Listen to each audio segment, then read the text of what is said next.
Isang senaryo na naman sa tindahan ang mapapanood natin sa araw na ito. Itago natin sa pangalang Berat ang pangalan niya. Siya raw ay marunong magbayad ng utang.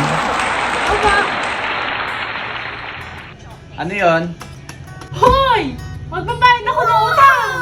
Sabi ko naman sa'yo, professional Hindi daw akong siya tao, tumatakbo eh. Magkano sa utang kanyang mo? mga Ganyan nautangan. ang gusto ko. Kaya makakaulit ka ulit. Te, 405. Sabi ko naman sa'yo, oh, ito na! Magbabayad ako! Sinabi ko naman sa'yo, magbabayad ako eh. Magaling ako magbayad. Ano sana? O, tangin ulit ako ah. Sige, sige. O, sige.